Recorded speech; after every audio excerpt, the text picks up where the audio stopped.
Oh, introduce yourself. I'm Christian Rossink.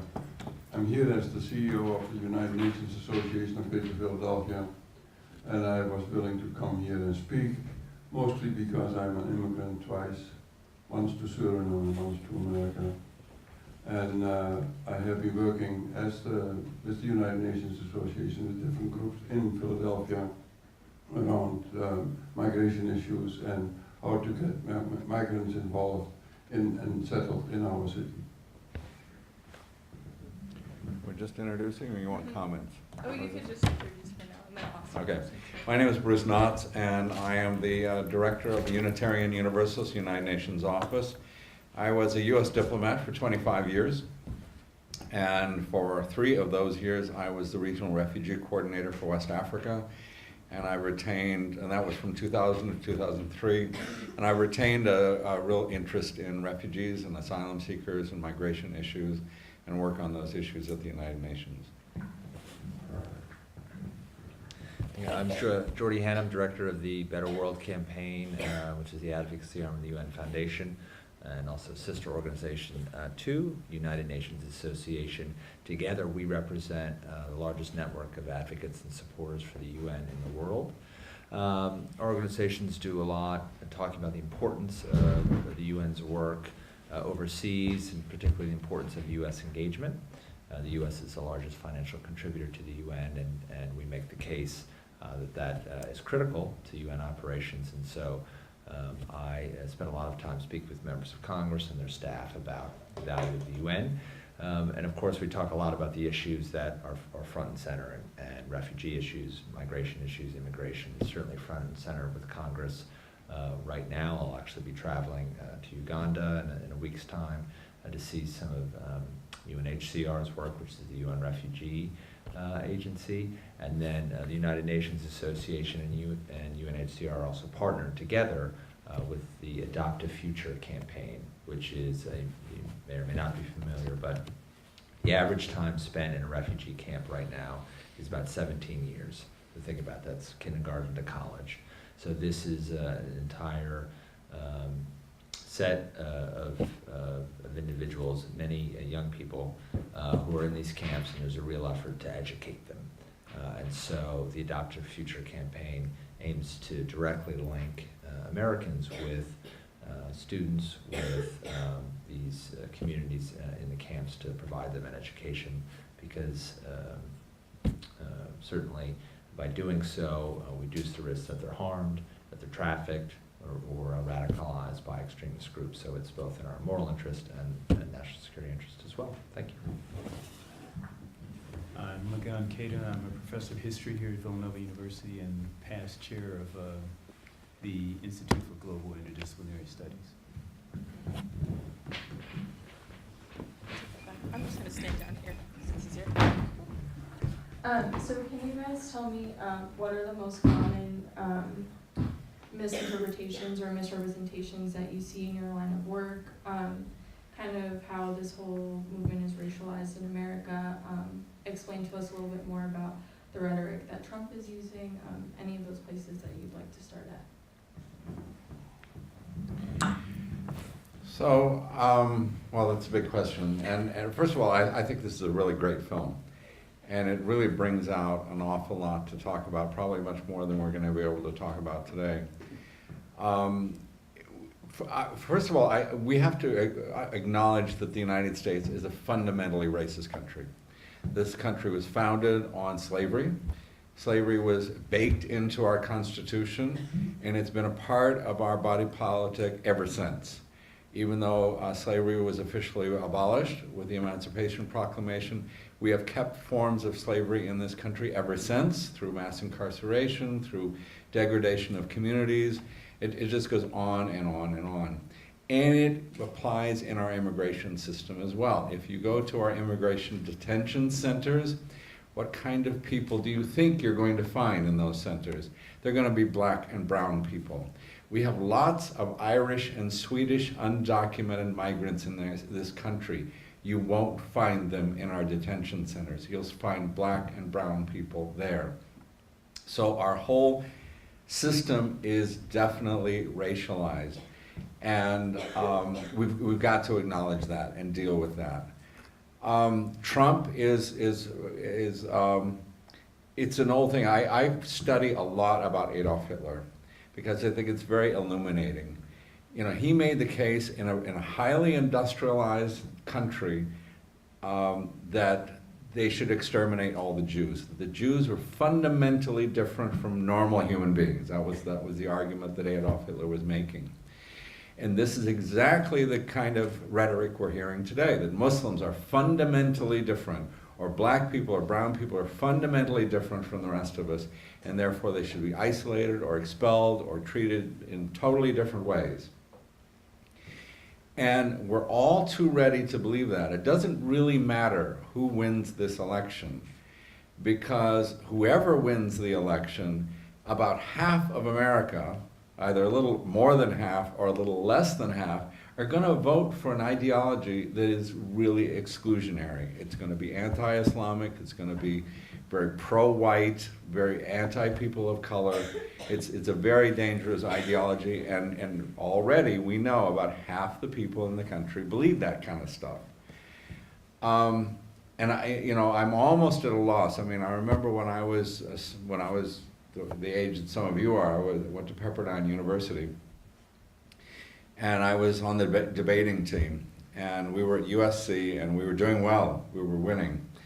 And all of a sudden I heard that a black student was a black kid. He wasn't a student at Pepperdine, but he was a high school student. He was walking past the girls' dorm. Oh my God, walking past the girls' dorm. And he was shot and killed by the security guard. That was 1971.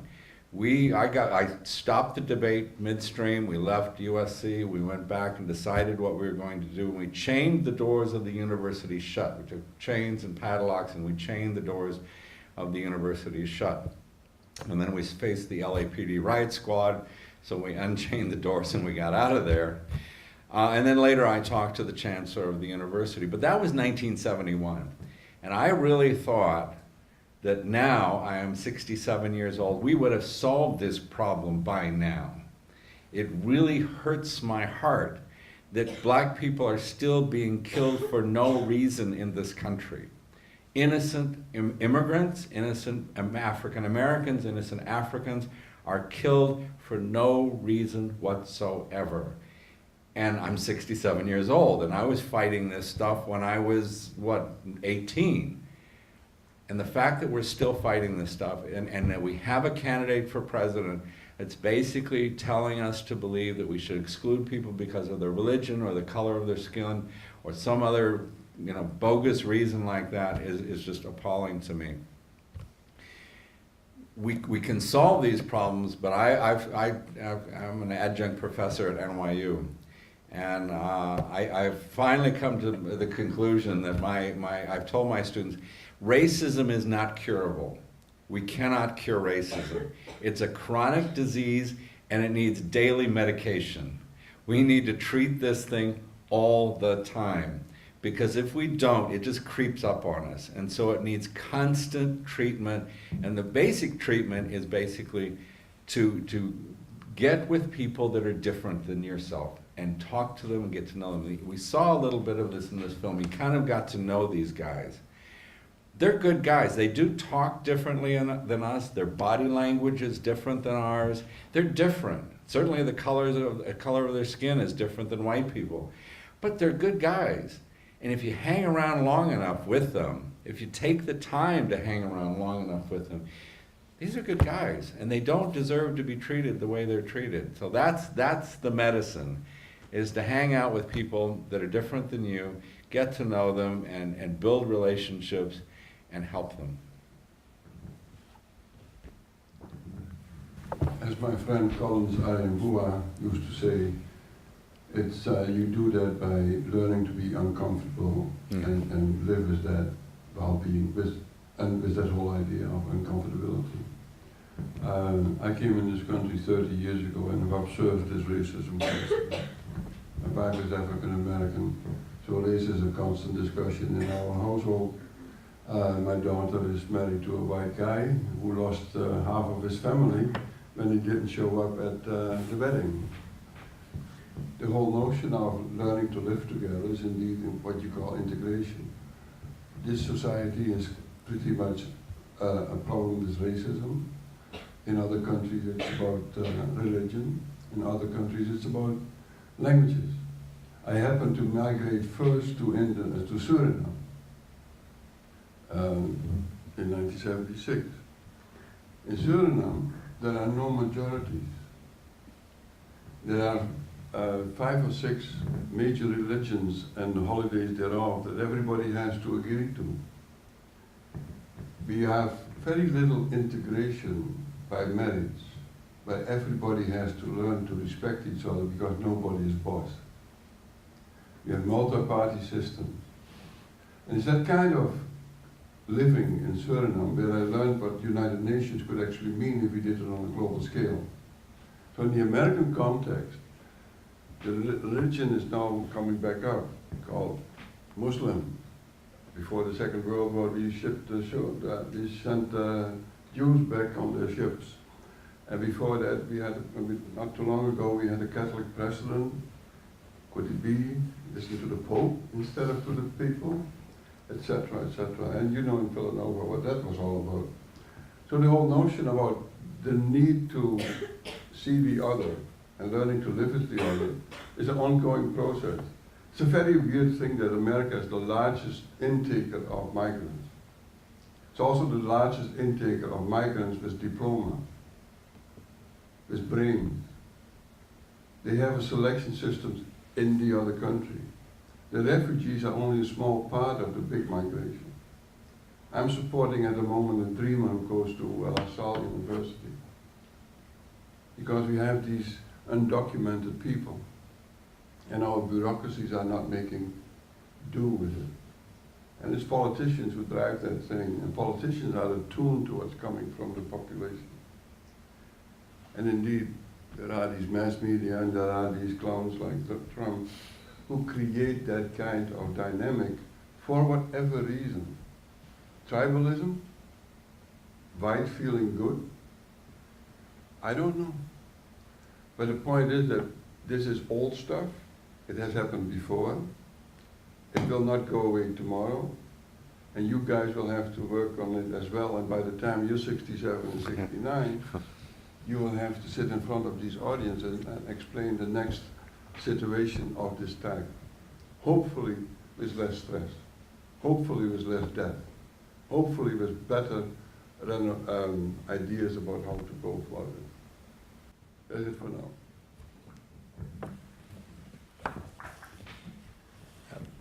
I think both panelists covered it very well. I think one just key point I would make in terms of a misconception is sort of the big one is that they're a drain. They're a drain on the economy. They're a drain on services, and that's not the case. I mean, many studies have shown that immigrants provide more than they take in short in terms of just particularly economically paying into Social Security, paying sales taxes, property taxes, and those and that provides more than the services they take. That's a key one.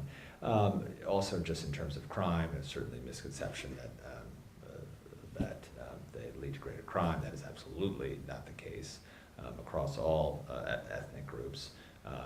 That you do not see that. Also, I think the biggest one is also on jobs, and the viewpoint certainly we see in the election is they're taking Americans' jobs away. Again, that is not the case. Studies have shown that they're often working in industries where there's a real need, and I think that's relatively well known. What is not as well known is actually they're often in industries, hotel, retail, agriculture, and they provide kind of a boost to those industries and actually expand them. And so they serve, they're not a drag, in fact, they're complementary. And that industry expands and allows for growth in middle management, senior positions, so it's actually a benefit to the economy. I could just say one short word. Just remember, Steve Jobs' parents were Syrian refugees, and I wouldn't have an iPad and you wouldn't have your Apple computers without Steve Jobs and his parents. So I take the long view on this because I'm a historian. And one of the things that comes to my mind when we discuss questions of immigration are questions of culpability. You see this in the film, in discussions that relate to how Italians and Europeans might think about questions of immigration, about immigrants, about refugees. You see this in discussions in the United States in relationship to how we consider refugees and immigrants. What you don't see, though, are the historical configurations. And so the historical configurations that I think about take three forms. They begin by discussing questions of race, racialization, and racism.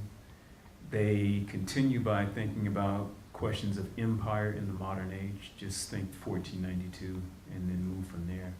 And then think about movement, moving from there in terms of migration and immigration. The way in which we've justified the way in which the modern world is constructed right now is a racialized pattern of empire that suggests that some of us are capable of moving anywhere we wish to move and others are not. And that movement has both external, that is movement across national borders, across oceans, across vast quantities of land, and then internal movement, like walking the streets of Philadelphia and being asked why you are in certain places, when and where. And so those elements have historical ramifications to them, and for me the historical ramifications are easiest understood and explored at the beginning of the modern age. Doesn't mean that that's when we first begin movement, because we all know that movement has been a human paradigm ever since there were human beings. But it means that there's a way of understanding how we think about that movement and how we respond to it, how we rationalize it, particularly in 2016 in a United States presidential election, in an election in which Britain has decided to exit the United Nations, or I'm sorry, the EU, but under bogus arguments about racialized immigration into Britain, when in fact Britain's problem was the immigration of other, quote, Europeans into British space. So race plays a huge part here. It plays a part in the formation of empire, and that's the question of how we control resources. And migration, the movement of people, is in fact the movement of resources. Some of it, at this moment in time, seemingly uncontrolled by national entities that want to control it and want to use it in different ways. Let me say just Oh, yeah, go a ahead. couple words. I want to lift up the Haitian Revolution, which happened, I have a historian here, was sort of the end of the 1700s, beginning of the 1800s, is that right? Yes, 1804, thank you, yes, thank you, yes. good. That was when it was finalized. So they threw out the French, which caused Napoleon to decide he's going to give up any idea of a North American French Empire, and sold the Louisiana Purchase, which gave the United States a third of its present territory for $15 million, right? $15 million, I don't have my notes here.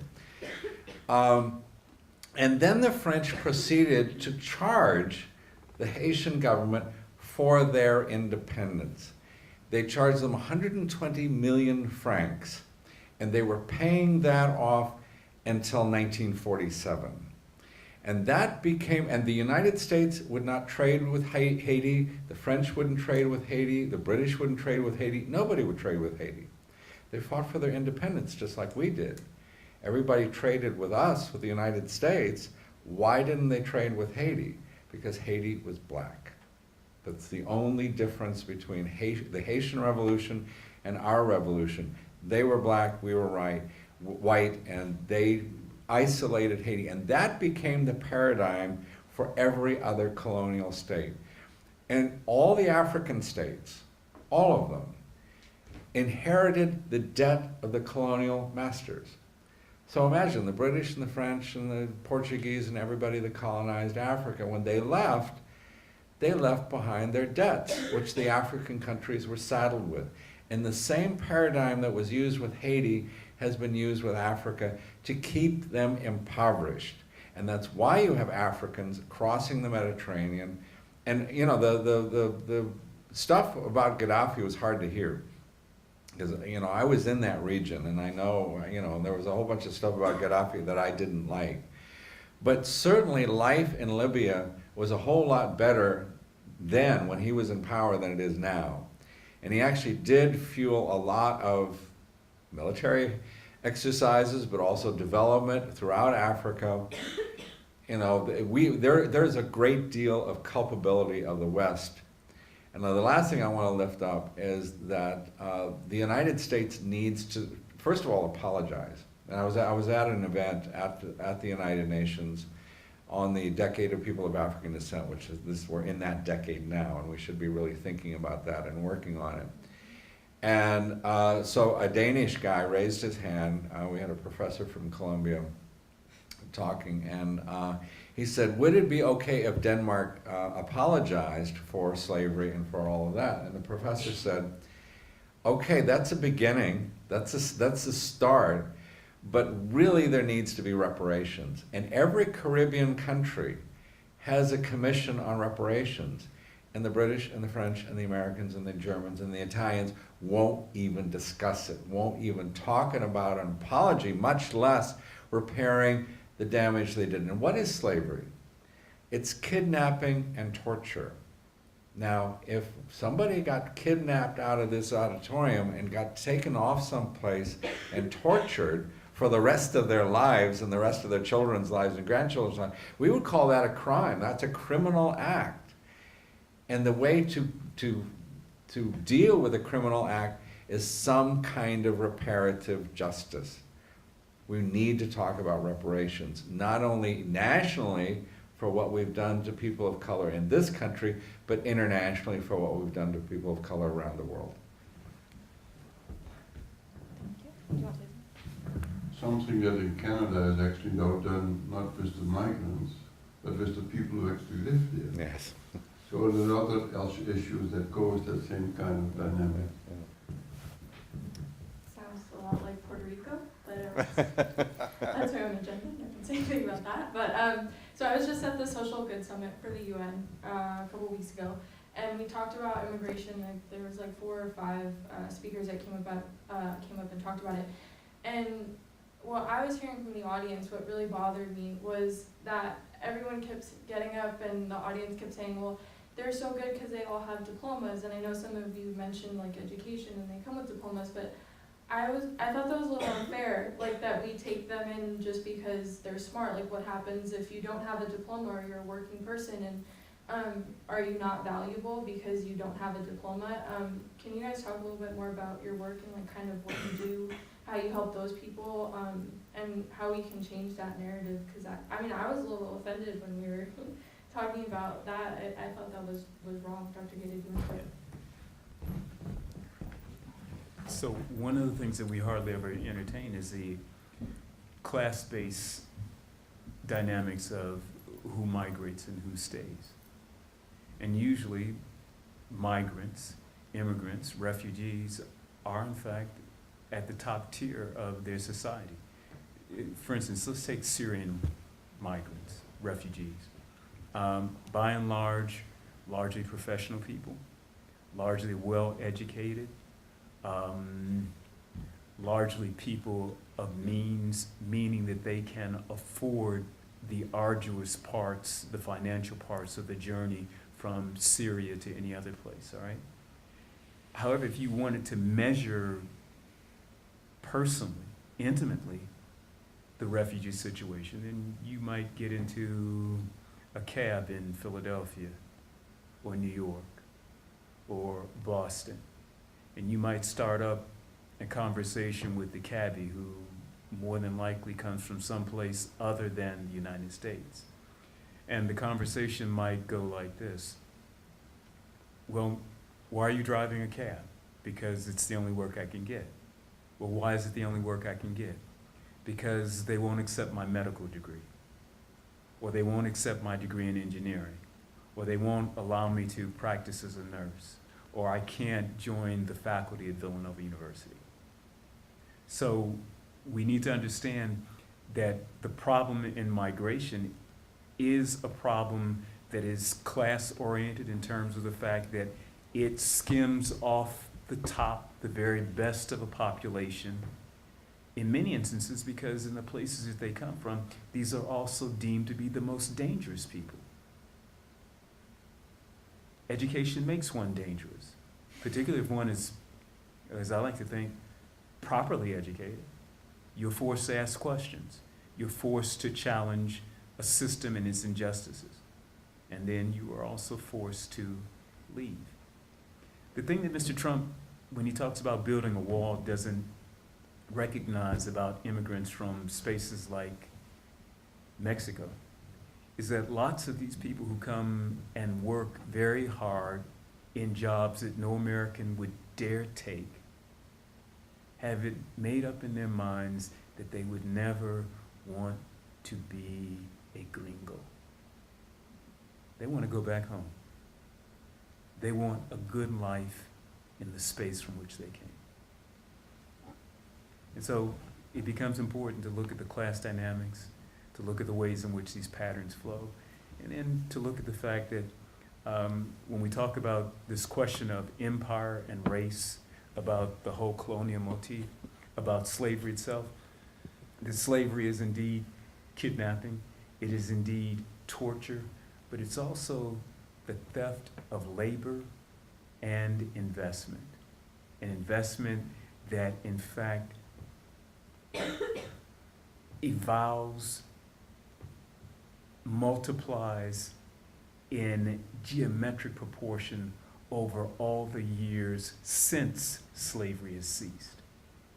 In fact, my argument is that everything that we see in the modern age is in fact a product of people whose labor has been taken from them and in a manner in which they have never been compensated.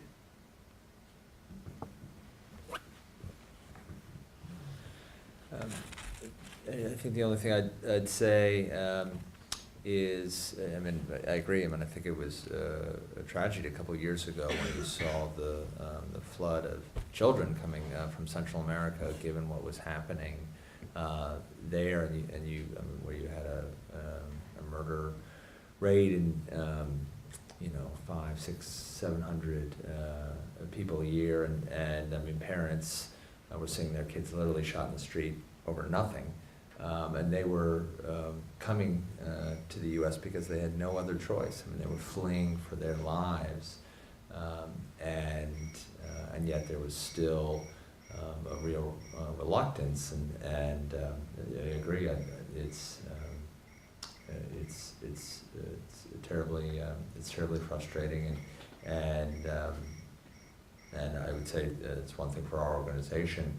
I kind of mentioned the trip to Uganda. I mean, one thing that we're trying to do is to actually show members of Congress and staff kind of these places, and that these are individuals not coming here to take American jobs. They're here either fleeing for their lives or wanting a better opportunity, which of course many Americans themselves go back 1 or 2 or 3 generations have done, and that's why for our organization it's something we've tried to do, because there's nothing like seeing individuals or families abroad and up close to understand the real reason why many are trying to come here. All the guys you saw in this film are not typical Africans. And the reason I say that is because they all spoke English. And your typical African doesn't speak English as well as they do. And they're speaking in Italy, so you know they didn't learn it in Italy, they learned it back at home. So they do have an education. And education itself becomes a class designator. So I have my master's degree. My father had a bachelor's degree. His father had a bachelor's degree. My husband is African American. He doesn't have a college degree. He doesn't even know who his father was. I know his mother doesn't have a college degree.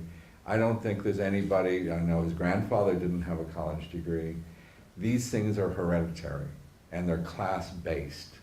And one thing which my husband says is one way we could have reparations in this country is to give every African American in this country free college tuition and allow them to go to school, because that was the reason he didn't go to school, because he was too poor to go to school. But we also have a prejudice for academic education, and that's not everything. My husband works in the fashion industry. He works in fashion show production. He could take this room and turn it into a wonderland. He would do it with lighting and decoration and visuals, and he could take any empty space and turn it into something magical, which I don't think any of the college-educated people up here could do.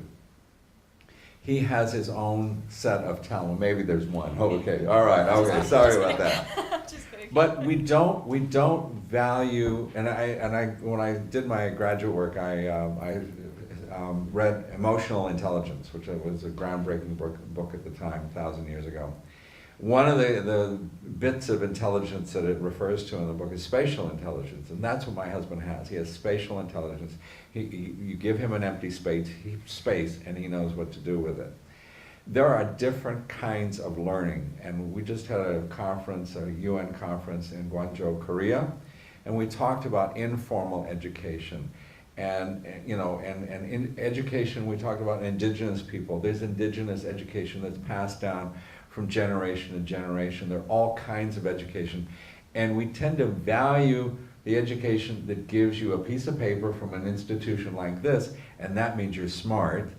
And if you don't have a piece of paper from an institution like this, you're not worth much. And that's just wrong, because there are a lot of people like my husband and Steve Jobs, back to him. He never got a degree. And look what he created.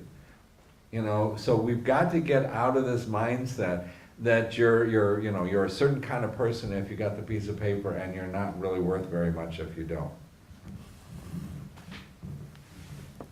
And that goes to the value system, but underlying the structural elements of this whole thing of brain drain, it is ongoing for a long time.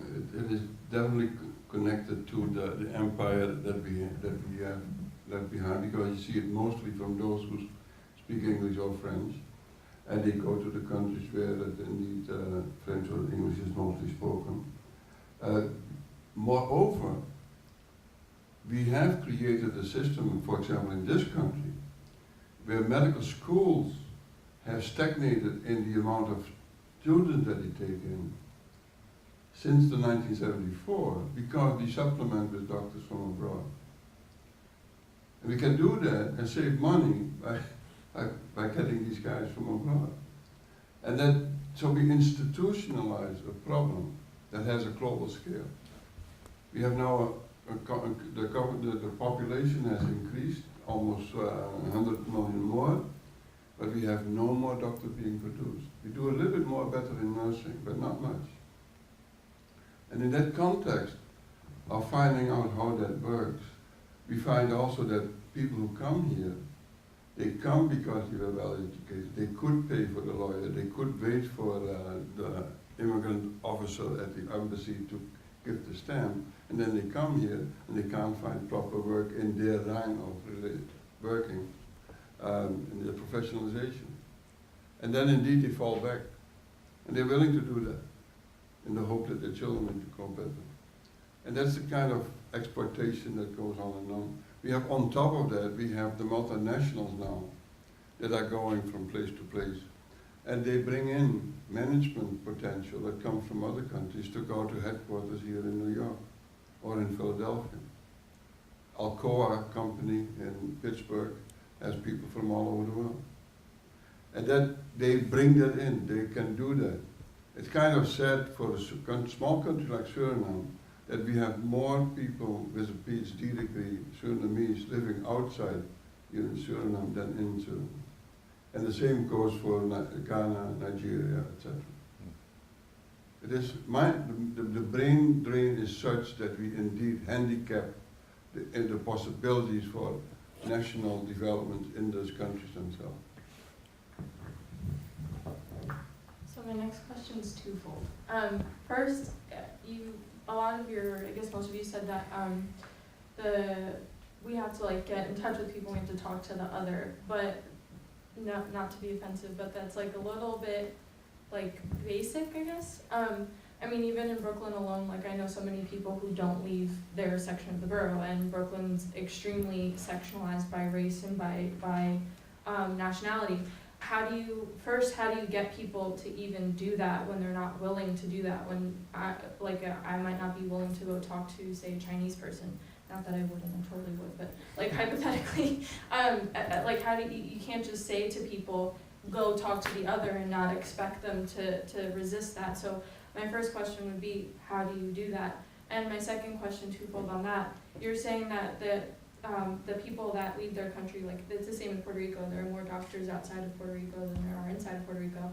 How then, without saying like don't come to this country, how do you go to their country and say fix it, but you're also you also have these people coming in, like Puerto Ricans coming in and they're being doctors, and like how do you manage that conflict? And like you want to welcome immigration but also fix the country, not fix the country, but help the country develop that's losing these people. So I don't know who wants to start that.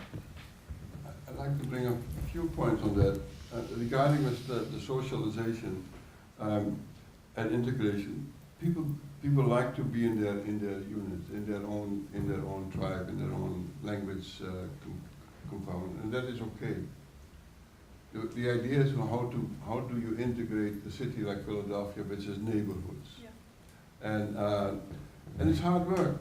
There's certain what some of the sociologists call these umbrella moments where you can be all under the same umbrella, and like lending market, SEPTA, the SEPTA systems. Schools is definitely an important element. And the UNA have been seeing this kind of thing, and the Welcoming Center and some of the other people that have worked on job placements. So we have tried to create things. One of the things we now have in Philadelphia is a thing called Unity Soccer Cup. Most Americans don't care about soccer, but most immigrants do. And so we have a 32-nation Unity soccer tournament. It's based on what we did 3-4 years ago when we said Philadelphia Plays for Peace. That brings these guys together who normally don't talk to each other.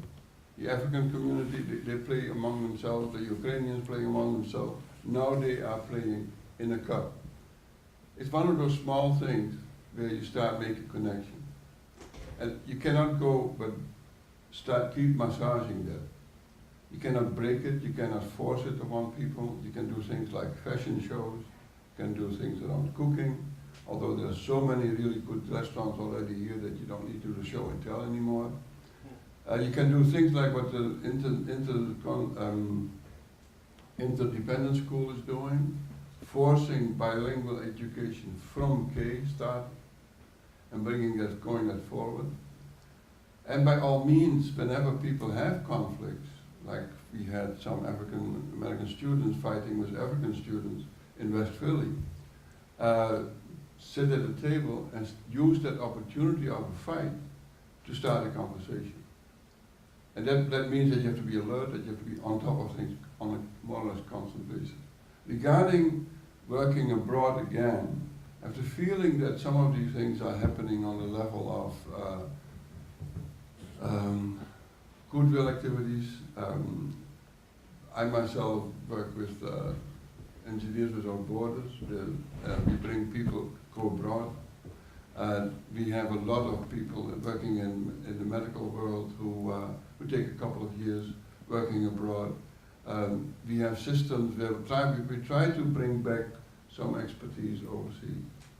But most importantly, we need to, in my opinion, get the demand for work organized in such a way that people will be able to do these things properly at home and get a good pay for it. Those kind of and dynamics of the labor market not fitting are another element of the drive for migration. Yeah, I agree. I think it does not happen naturally. I wish it did. We have a seminar every year, and we get young people, and in April, and we've actually gotten diversity money, so we make sure that we have, a lot of people of color and a lot of white people, and you think you put them all in a room, and especially young people, they're gonna all get along, right? No. So we had to actually engineer it. We had to have exercises and actually force people to ask each other questions, to talk to each other, find out where they're from, what they like.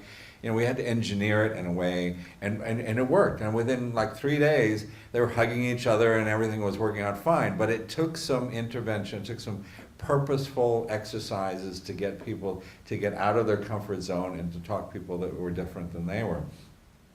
My husband, as I mentioned, is an African American man from Dallas, Texas. Poor family, and almost everybody in his family live in a predominantly African American neighborhood. They go to a predominantly African American church. They eat in predominantly African American restaurants. Go to predominantly African American films about African Americans. That's their whole lives, and my husband is different. Why? Well, I'll give you 2 reasons. There are more than 2, but I'll lift up 2. One, he's gay, and that kind of forced him out of the mold. Forced him out of the mold that he was in. For one thing, he did not want to go to the black high school in his neighborhood because he thought as a little black kid he was going to get beaten up in that school. So he said, let me get bused to the white high school at the other end of Dallas. So that's what he did. And his favorite subject was French. And so the students, the white students in this class, every year went to Europe in the summertime for a program to see Europe, and part of that was in France. And so my husband, Isaac, went to his church, African Methodist Episcopal Church, and asked them to take up a collection so he could go to Europe too with the white kids in his French class. And they took up a collection and off he went. That's the strength of the black church in this country. And off to France he went. All of the textbooks that he had in Dallas, Texas showed in his French class, all showed white people in the French books. And he was astounded when he got to Paris and he saw people that looked like him speaking French, doing all kinds of, it was so empowering for him. It changed his life. And so taking people from the inner city and taking them to a place like Europe or anywhere, just that kind of international travel, taking people out of their comfort zone and taking them someplace else where they can see something totally new and different and see people that maybe look like them, that can empower them. It's a life-changing experience, and it certainly was for my husband. Yeah, I think Christian and Bruce have perfectly kind of touched on the local element. I want to broaden the lens a little bit because I think the bigger challenge we have here in the States is that immigration is seen as a burden. And in countries, and Canada is a good example, it's more so seen as a benefit, and that's critical, because if you're asking people to do something that seems to be against their self-interest, it's going to be extremely difficult to move the needle, and that's the problem right now, is you have certainly people thinking or being told that immigration is a burden, it's going to take your jobs, it's increased crime and all these things, when of course the reality is that's not the case. And so there needs to be a real effort in talking about the benefits of immigration. Canada is a good example. There is more of a focus tied to the labor market, but it's a little bit different. In other countries, they have kind of a points-based system and based on age and education experience. Theirs is a little bit different in that it's responsive and flexible to whatever the needs are at that time. And so people see individuals coming in as helpful to the country and not taking jobs away, but being an overall benefit. There is more of a belief and support for multiculturalism and bilingualism, and that certainly helps. But that is critical until there's that kind of change, moving from a burden to benefit, it's going to be very difficult to see any kind of changes in laws here in the States. I want to come back to this, this notion of the tribal, because I think that that's interesting, and then talk about the benefits of immigration. I agree. We live in a world of tribes, but all tribes are not necessarily equal. And so the Canadians give us one lens to think about tribalism.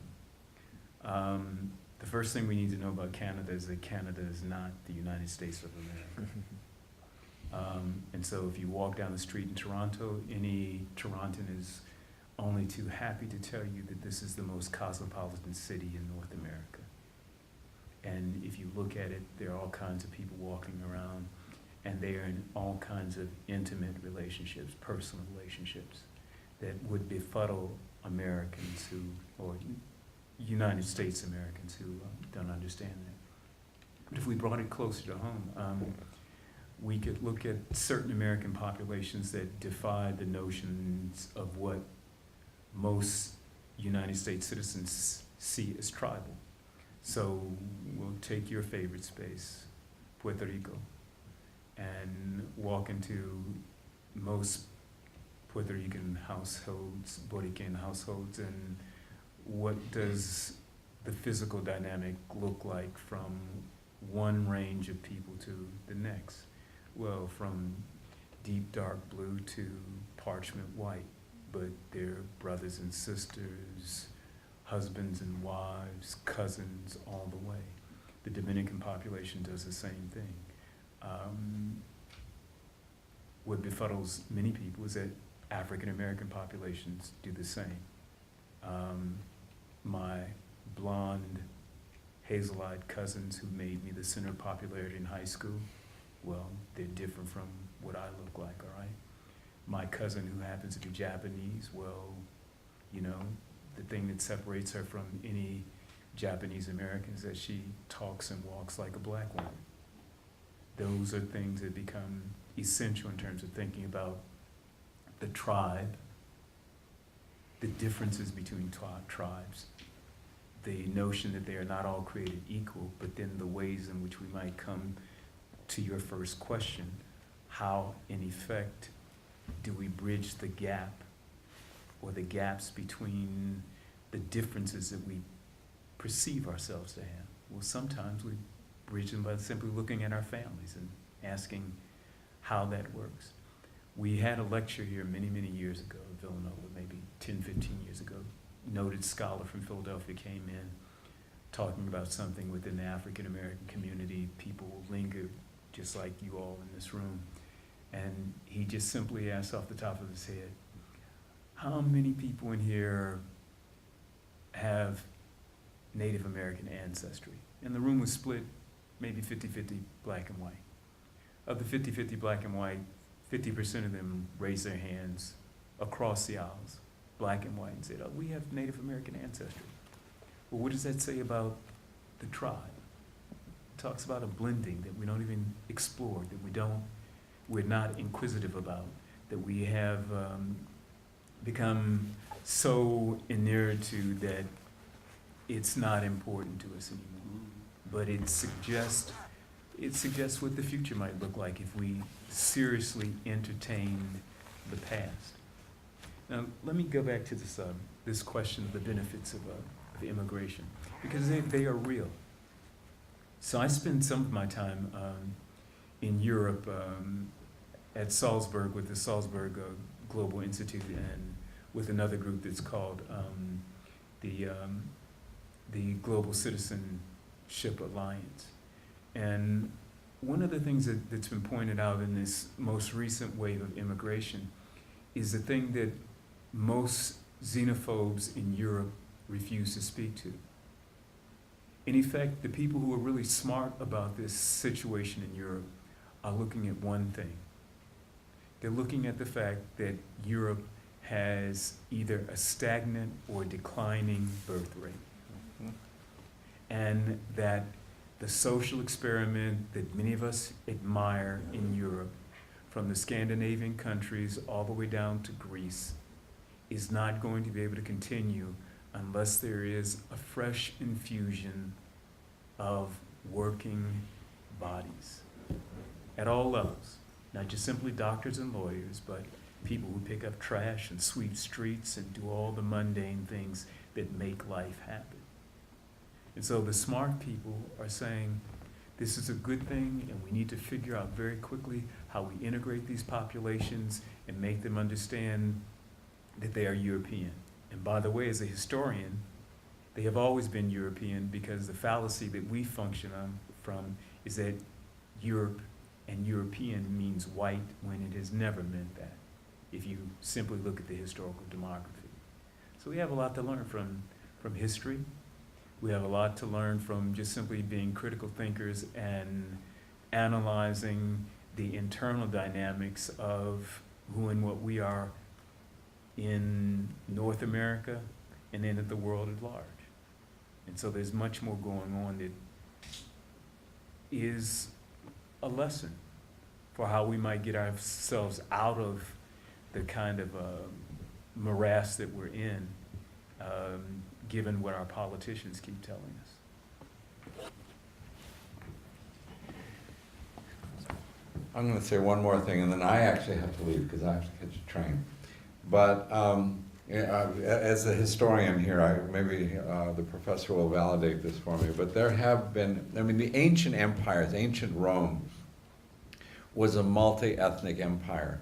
We've had experiments of multi-ethnic states and multi-ethnic worlds, which certainly that empire was.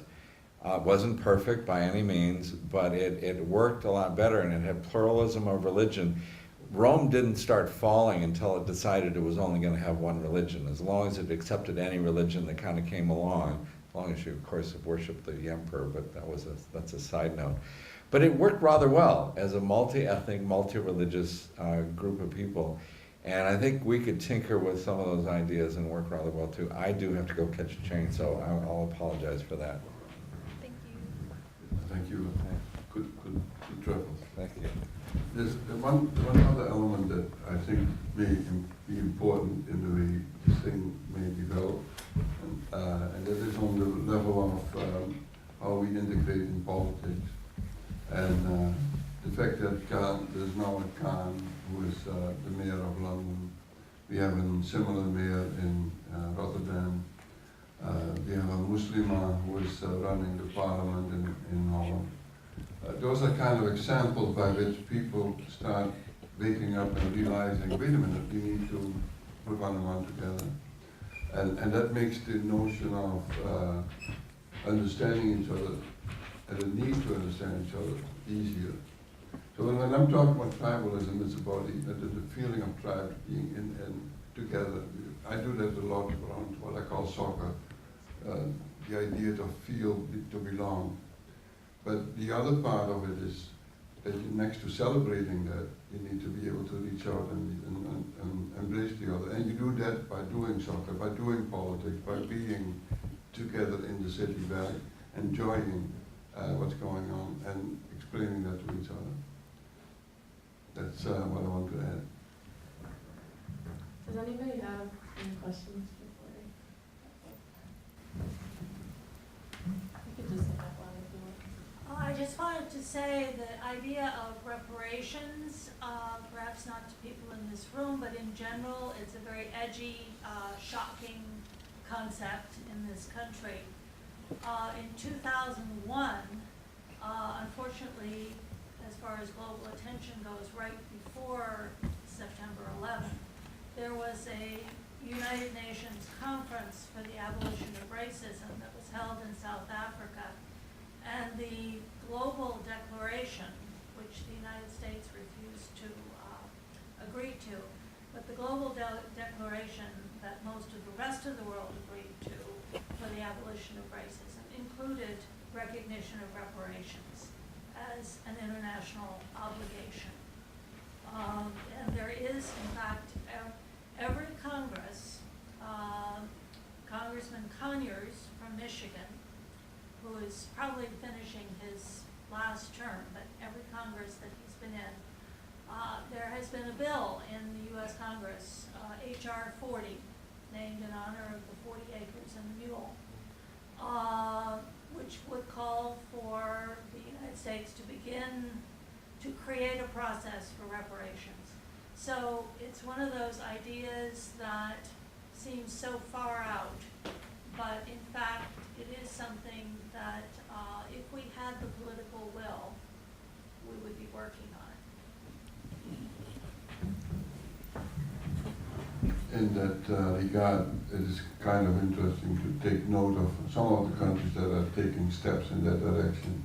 And New Zealand is doing quite well in respect to the Maori. And I think that we need to take learning from how these countries are doing it, because it is a big thing to take on.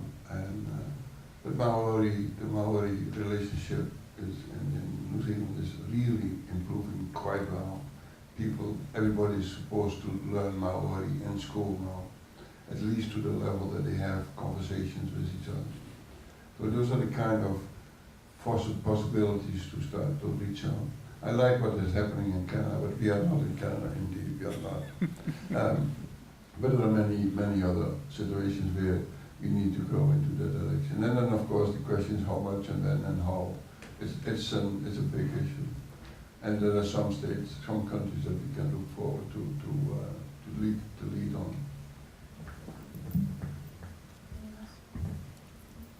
Anyone else have any other questions? So, you spoke about the economic impact of bringing in refugees, and if each refugee is a net benefit to our economy, then you might think that politicians would recognize that and pull in every refugee that could. So my question is the rejection of refugees rooted exclusively in xenophobia and ignorance, or are there actual legitimate negative impacts to our economy, or what should politicians be doing differently to address the refugee crisis on a massive scale? So, history again, okay? So, if we chart the establishment of the United States from the colonial period through, let's say, 2016, almost each successive wave of immigrants, without regard for color, had been labeled as burdens to the existing status quo. For instance, we could talk about, let's talk about the colonial times. Let's talk about the difference between Maryland and Virginia. You know the difference between Maryland and Virginia? Maryland is an enclave for Catholics. And the Virginians and the Marylanders fight over control over spaces that we would call the Delmarva Peninsula. And it's based on religion. But these Catholics are put out of this space or put into this space because they are deemed as not suitable within the framework of an Anglican or Church of England framework. So they're not wanted here, all right? Move up a few years, maybe a century and a half into the formation of the United States as a sovereign state, the 1840s. So 1840s, there's a space in Old City, Philadelphia, huge, magnificent edifice, which is Old St. Augustine Church, 4th Street between Arch and Vine. You ever been there? And this is where Villanova starts. Well, it starts there, but it's got to come out here. Because those refugees who fundamentally live cheek by jowl with the black community that welcomes them there are driven out of Philadelphia because they are deemed to be political, religious, and economic threats to white Americans because they're not seen as being white.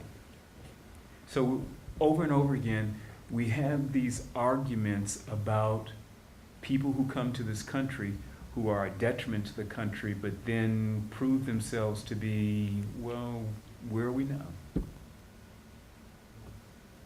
And those are historical lessons that we like to forget.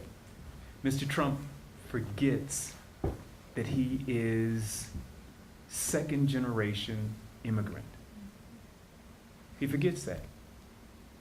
And a lot of the people that, flock to his cause, okay, they can go back maybe 2 or 3 generations and find out that they got off a boat from somewhere as well.